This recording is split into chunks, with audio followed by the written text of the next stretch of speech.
यह जो मैं कभी कभी चरम साक्षात्कार के क्षणों में बिल्कुल जड़ और निस्पंद हो जाती हूँ, इसका मर्म तुम समझते क्यों नहीं सांवरे। तुम्हारी जन्म जन्मांतर की रहस्यमय लीला की एकांत संगनी में इन क्षणों में अकस्मात तुमने पृथक नहीं हो जाती मेरे प्राण। तुम ये क्यों नहीं समझ पाते कि लाज सिर्फ जिस्म की नहीं होती, मन की भी होती है। एक मधुर भय, एक अनजाना संशय, एक आग्रह भरा गोपन, एक निर्व्याख्या वेदना, उदासी जो मुझे बार बार चरम सुख के क्षणों में भी अभिभूत कर लेती है। प्रस्तुत पद्यांश कनुप्रिया के मंजरी परिणय के अंतर्गत आए प्रथम गीत आम्र बोर का गीत से अवतरित है। पूर्व राग के पश्चात इस खंड में 3 लंबे गीतों को रखा गया है।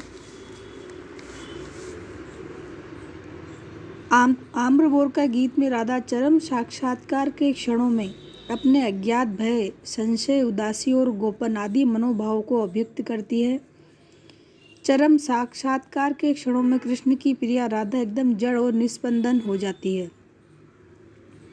वह पूर्ण समर्पिता होने के कारण ही ऐसी स्थिति को प्राप्त कर लेती है, किंतु यह उसका दुर्भाग्य ही है कि वह कृष्ण द्वारा गलत समझी जाती है। वह कृष्ण से शिकायत करती है और कहती है कि वे इसके हृदय का मर्म क्यों नहीं समझते। प्रणय के चरम क्षणों में राधा का स्पंदनहीन हो जाना अकारण और व्यर्थ नहीं है, उसके पीछे कनुप्रिया का दर्द है।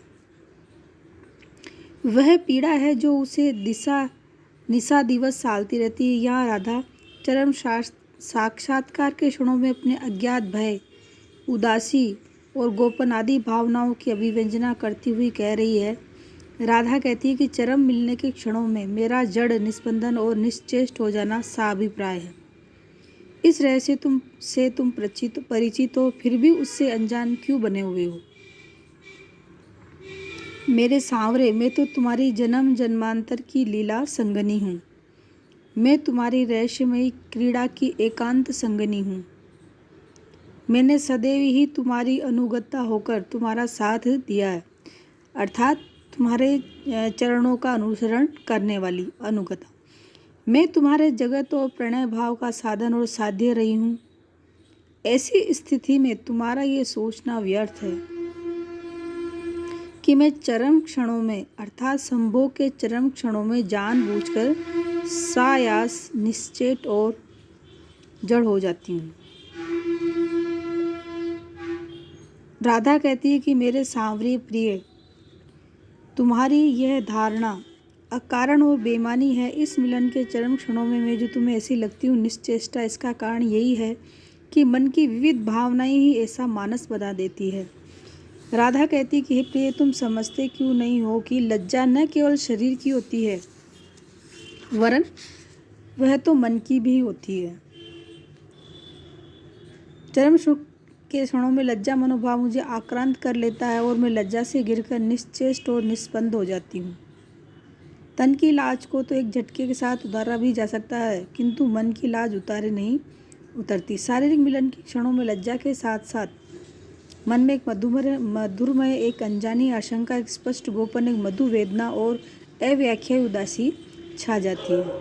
तात्पर्य यह कि लज्जा मनोभाव के साथ साथ ये मनोभाव भी सहज ही आते जाते रहते हैं और मैं राधा इनसे ग्रस्त बनी रहती हूँ। विविध मनोभावों से ग्रसित रहने के कारण राधा का जड़ निश्चेत और निष्पन्द हो जाना स्वाभाविक है। प्रस्तुत अंश में मन की लाज या लाज के आंतरिक पक्ष को स्पष्ट किया गया है। प्रसाद ने इसकी ओर संकेत भी किया है। उनकी दृष्टि में फल भरता का भय और चंचल सौंदर्य दोनों ही लज्जा के विशेष कारण हैं। यहाँ भी राधा के मन में आशंका, भय और मधुर वेदना तथा एक स्पष्ट गोपन दिखाकर उस स्थिति को स्पष्ट किया गया है, जिसकी ओर प्रसाद ने संकेत करते हुए कहा भी है कि पुलकित कंदम की माला सी पहना देती हो अंतर में, झुक जाती है मन की डाली अपनी फल उभारता की ओर में। सौंदर्य मूलक लज्जा या चंचल किशोर सुंदरता से उत्प्रेरित लज्जा भी अनेक मनोभावों को व्यक्त करती रहती है। जैसे चंचल किशोर सुंदरता की मैं करती रहती रखवाली, मैं वैसी मैं वह हल्की सी मसलन हूँ जो बनती कानों की लाली। राधा कृष्ण के इस जीवन की संगिनी नहीं है, वह तो वरन जन्म जन्मांतर की प्रणनी एवं संगिनी है। जन्म जन्मांतर की सखी होने के कारण ही राधा चरम साक्षात्कार के क्षणों में निश्चित भले ही हो जाए, किंतु पृथक नहीं हो पाती है। कृष्ण को भुला देना राधा के लिए संभव भी कहाँ है। लाज सिर्फ जिस्म की नहीं होती, मन की भी होती है, कहकर भारती ने एक प्रभावी सूक्ति से नारी के मनोभाव की अभिव्यक्ति की है।